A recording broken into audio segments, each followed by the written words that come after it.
Hi everyone, it's Steve here, one of the hosts of Superteam Wheels channel. On my other personal channel, I have a rear mechanical derailleur adjustment video and it received some positive feedbacks, so I trimmed it down and uploaded it here. Hope it helps. Before the video starts, feel free to check out Superteam's website for quality carbon wheels in different price ranges. I'm still rocking my Classic Pro and all carbon Evo and they're good so far.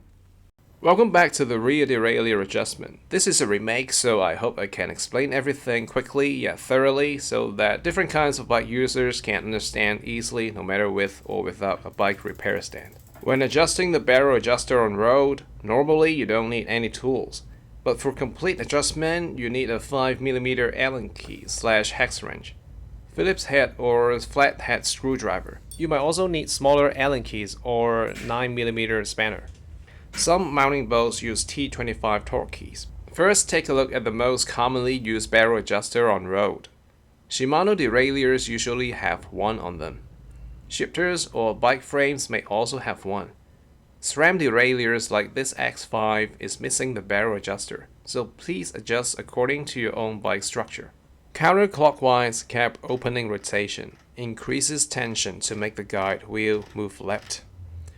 Clockwise cap closing rotation reduces tension to make it move right. After prolonged usage, the shift cable has been stretched longer and the guide pulley moves to the right. So typically from time to time you need to use counterclockwise cap opening rotation. Turn it out a bit to increase tension to move the guide wheel to the left. The guide pulley, under normal circumstances, it doesn't move to the left. We're now at the 6th gear. Check if the chain is also on the 6th cog / sprocket. Then we shift to the 5th gear. Please shift according to your shifting mechanism. Without a bike stand, you can lift the bike and pedal forward. Some like flipping the bike, but I'm making a video so I don't flip it. If you downshift, but the chain reacts very slowly or it doesn't shift at all, we can use counterclockwise cap opening rotation. A quarter turn each time is enough until it shifts quickly without rubbing noise. A tip here, some derailleurs barrel adjusters are so difficult to turn, so you can lift the derailleur backwards, then turn the barrel adjuster. It should be much easier. If downshifting is quick but is very noisy, the chain is probably rubbing the next gear. You can use clockwise cap closing rotation, also a quarter turn each time. Now it shifts perfectly without rubbing noise. If you're installing a new derailleur or completely adjusting your current one, now we simulate this situation. For derailleur installation, please check another video. First, we shift to the highest gear, which is the smallest sprocket. Then loosen the cable. Most derailleurs use 5mm Allen key, some use 9mm wrench. Then turn in all the barrel adjusters controlling the rear derailleur. Then the L and H limit screws. L is low limit, setting the lowest gear position, which is the largest sprocket. H is high limit, setting the highest gear position, which is the smallest sprocket. Turn them in, both sides limits will move inboard. Turn them out, both sides limits will move outboard. Some derailleurs don't have labeling, or they are difficult to be seen. When you're on the highest gear, if you turn the screw and the jockey wheel moves, it's the H limit screw. This is too far left. Turn out the H limit screw to align it. Some people say you can make it slightly outboard. Why? It's because the guide wheel can jiggle a bit. When you think it's perfectly aligned, actually it might not be so. As we don't have a chain here, we can by hand push the lower part of the derailleur inboard, like this, to check how far the jockey wheels can go. Then adjust the L limit screw. For this one, you can turn it out a bit to make it move more left. Aligning by sight is fine. Now pull the cable tight. Lock the cable, typically 5Nm. If without a torque wrench, when you just reach the end, secure the derailleur cage and at 35 degrees approximately. Remember to check the cable housing is in the tightest spot before locking the cable. Otherwise, your effort will be in vain. Now you can install the chain, which we don't do it here. Please refer to another video. Shift down one gear, then pedal. If you cannot shift, turn out the barrel adjuster a bit. The half turn each time is fine. Repeat until you can shift.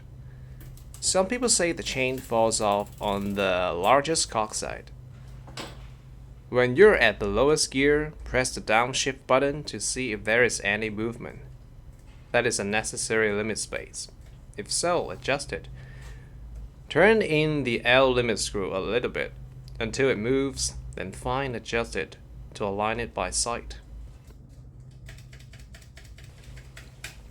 Also, some people say it's difficult to press the downshift button to shift to the lowest gear. Then turn out the L limit screw a little bit, as there is not enough room. If the chain really falls off to the spokes, watch this.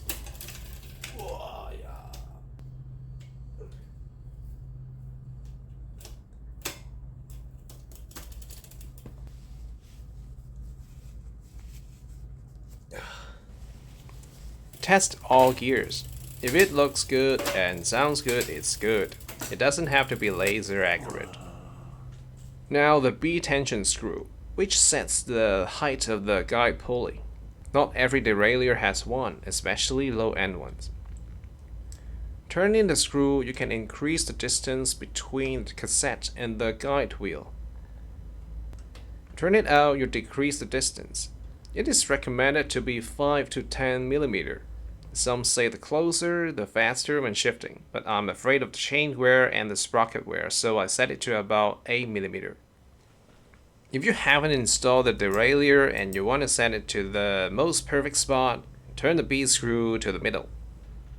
Some B screws have moving mechanism, easier for adjustment.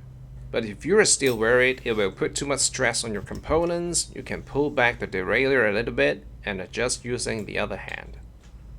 Some derailleurs, like many Shimanos, do not have moving mechanism for the B screw.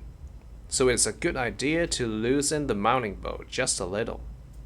Otherwise, it will put a lot of stress on the screw and even other components.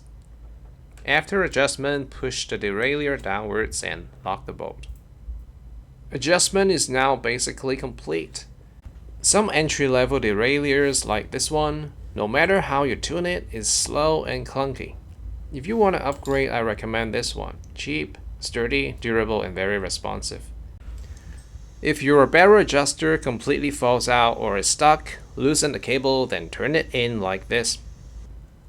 If you don't use your bike for like more than 2 weeks, shift to the smallest cocks, both rear and front. In such a way you can prevent your derailleur springs from being at a very high tension, so they will last longer. I hope this video helps. Thanks for watching. Until next time.